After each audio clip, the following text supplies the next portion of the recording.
가능하지. 근데 이제 비행기가 전기 비행기로 가는 건 이제 제트 엔진 같은 거, 특히 전기로 가는 거는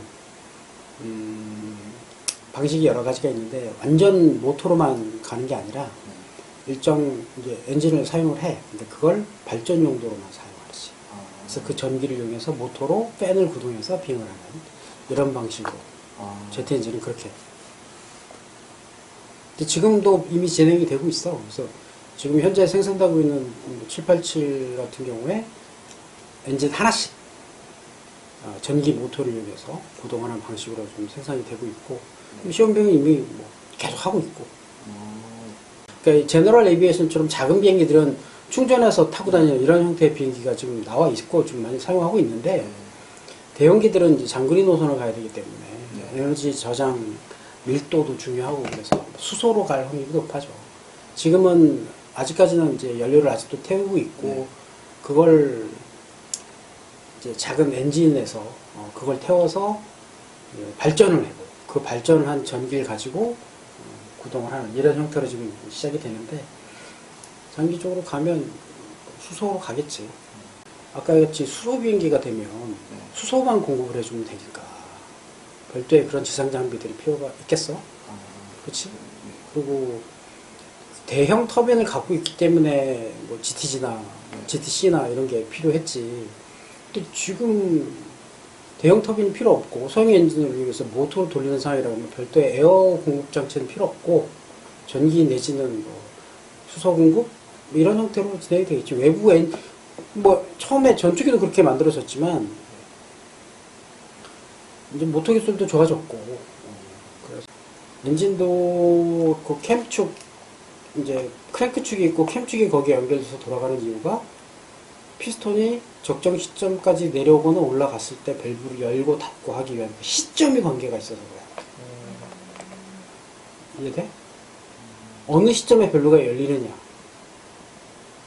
이것도 어찌 보면 그 엔진 제조사가 아니라 나중엔 뭐 지금은 다 뭐 아무튼 F1 머신 같은 경우에 튜닝을 한다고 하잖아. F1 머신에서 사용되는 엔진은 뭐 한 세 군데에서 만들어지는 기성품 엔진이야. 그 엔진을 일단 가져가서 자기들이 자기의 기술력이나 드라이버의 퍼포먼스 능력이나 이런 거에 맞춰서 최상의 상태로 튜닝을 하는 과정에서 이 타이밍을 조절을 해. 밸브도 깎고 타이밍도 조절하고 뭐 연료의 양도 조절하고 뭐 이런 식으로 그거를 심지어는 주행을 하는 과정에서 드라이버가 조절하기도 해. 뭐 이런 형태의 이제 지금 내연기관의 최상위 모습이라고 보면 되는데, 이게 애초에 처음에 만들어져서 나올 때는 크랭크축이 어느 위치에 올랐을 때, 즉 크랭크축이 어느 위치에 왔을 때라는 뜻은 피스톤이 어느 위치에, 실린더 안에서 어느 위치에 왔을 때라는 말하고 같고, 그 위치에 왔을 때 밸브가 어느 타이밍에서 열릴 것이냐 닫힐 것이냐 이런 것들, 좀 더 나아가면 스파크 플러그가 언제 튈 것이냐 말 것이냐 뭐 이런 것들을 조절해야 되는데, 이게 크랭크축과 캠축의 관계에서 조절이 돼. 그러면 약간 밸브 개폐 타이밍을 맞추기 위한 뭐 마크? 뭐 그렇게 이해를. 근데 이제 제 처음에 이거를 엔진을 만들어내는 회사 입장에서 볼 때는 정비사들이 그거 타이밍을 맞출 수 있다, 튜닝을 할 수 있다라고 얘기할 수는 없잖아. 그렇지. 그래서 처음에 생산을 할 때 표시를 해주는 거야. 이게 왜냐면 정비를 하기 위해서 얘를 분해해야 될 때가 있으니까, 분해했다가 다시 조립할 때는 이 마크를 보고 맞춰서 조립하면 된다, 이렇게. 그 타이밍에 맞춰서 열릴 것이다. 그치. 그러면 항상 늘 언제 분해했다가 다시 조립을 해도 그 타이밍 마크만 맞추면 같은 타이밍에 계속 열릴 수 있게, 닫힐 수 있게 캠의 위치를 조절하지 않아도 그렇게 맞추기 위한 표시가 있어. 그 각도에 맞춰서 뭐 조립을 해야 되는 거예요? 아니 이제 기어 같은 게, 이게 기어야. 그거는 축이 있고, 캠축이 여기, 아니 크랭크 축이 있고 요 위에 캠축이 있는데, 얘가 둘이 기어로 연결돼서 돌아가. 분리했다가 다시 연결할 때 이걸 맞춰야 되잖아. 그러면 거기 표시가 되어 있다고. 타이밍 마크라는 게 있어. 그 위치에 딱 놓고 벨트를 연결하면 딱 맞춰서 돌아간다는 얘기지. 좀 궁금한 거 하나. 그 벨트 텐션은 어떻게 균일화해서 맞춰요? 조립할 때 보통? 텐션 레귤레이터라는 게 있어. 그런 걸 쓰거든. 이제 그런 게 너도 필요한 거야, 그러면. 텐션, 그러니까 벨트를 고무로 만든 벨트를 쓰잖아요. 네. 근데 정확하게 일치하게 늘 일정한 텐션을 유지하려면 기어의 위치가 정확하게 움직이지 않고 고정돼 있어야 돼. 매 기계 틀마다. 이게 불가능하잖아. 그러면 기어와 기어 사이에 이 중간 거리를 조절할 수 있는 거리를 일정하게 꽂아서 뭔가 고정물로 꽂아서 조립하고 빼는데 안 돼. 네. 사람이 자꾸 하기 때문에 할 때마다 달라진다고 또. 그럼 텐션이 달라지고 그럼 구동할 때 저항이 달라져서 품질이 정확히 그게 안 나와요. 그때그때 달라지는 거야. 그래서 체인으로 하는 거지. 지금 벨트 금속 체인으로 내가 얘기하는 건 기어 2와 2 사이를 체인처럼 이렇게 연결을 해서 벨트를 써. 금속 벨트야 그래서. 비싸서. 비싸지. 그건 이제 절대 신뢰할 수 있잖아. 이제 과거에 사용했던 자동차는 아까 내가 저기 했던 팬벨트 같은 거는 고무 벨트란 말이야. 그래서 얘도 일정 텐션을 유지해주기 위해서 네. 그럼 뒷바퀴 체인 변속할 때 네. 그 밑에 기어 하나 더 돌아가는 거 보여? 이해돼? 그거 축축 벨트 연결되어 있는데 그 텐션을 자전거 말이야, 밀어서- 자전거. 자전거. 변속기에 네. 앞바퀴에 기어가 있고 뒷바퀴 기어가 있잖아. 기어비를 조절해야 돼, 변속을 해야 되잖아. 네. 그러면 뒷바퀴가 변속을 할 때 앞바퀴는 그런 게 없는데 뒷바퀴는 있어. 네. 왜냐면 변속이 거리가 멀거든. 네. 작은 것부터 큰 것까지 변속 차이가 많이 나서 기어 이수가 많이 나기 때문에 이 네. 텐션 조절 안 해주면 체인이 빠져요. 그래서 그 밑에 요만한 기어 하나가 더 있어.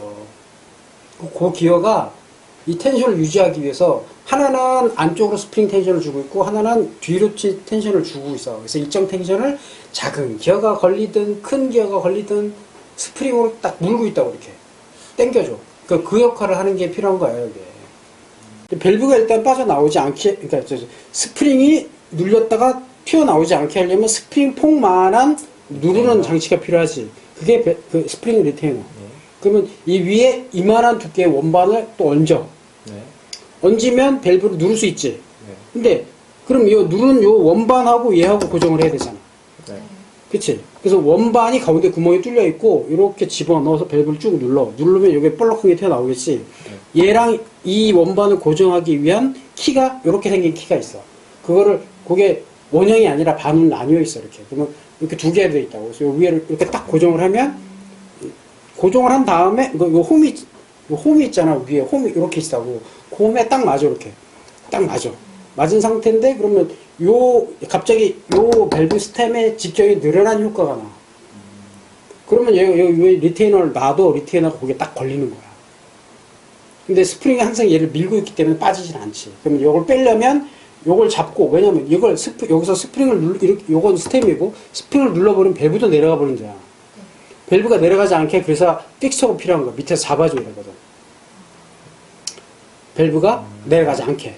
얘를 잡아주고 밑에서 이 밸브를 더 내려가지 않게 밑에 잡아주고 얘는 떠 있는 상황이잖아. 이렇게 잡아주고 이 스프링을 누르면 여기 다시 또 올라오지.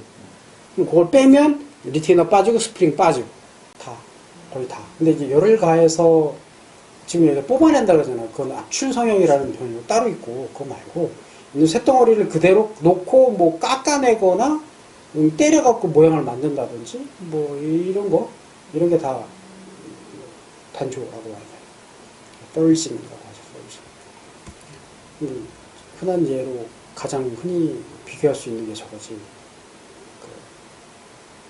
흔히 요즘 많이 쓰는 것 중에 이제 알루미늄 휠, 자동차 알루미늄 휠. 네. 알루미늄 휠, 주조 휠, 단조 휠이 있어. 단조율이 더 비싸겠네요. 비교가 안 되지. 왜 단조 휠이 더 비쌀까? 림과 스포크가 연결되는 부분이 각지면 거기에 스트레스가 증가되고 거기가 부러져 버려. 네. 그래서 거기를 라운드 처리하고 이렇게 뭉툭하게 만들어야 돼. 그래야 이게 변뎌낼 수가 있거든.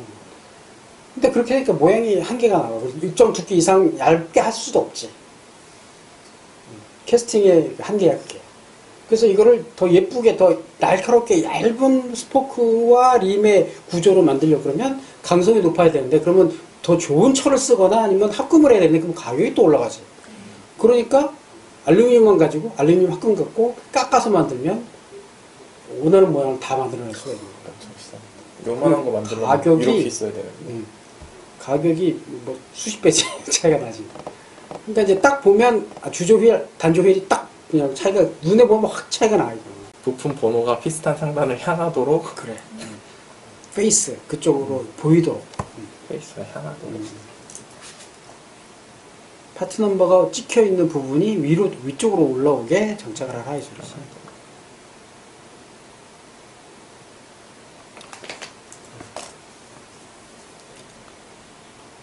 야, 여기까지 하자. 여기까지. 이거 다 하려면 너무 시간 모르겠다. 다행이다. 여기까지. 지영이가 그 다음부터 여기서부터 예습해와. 어디? 지금 오늘 한부터 네. 그 다음 주에 너부터 시작이야.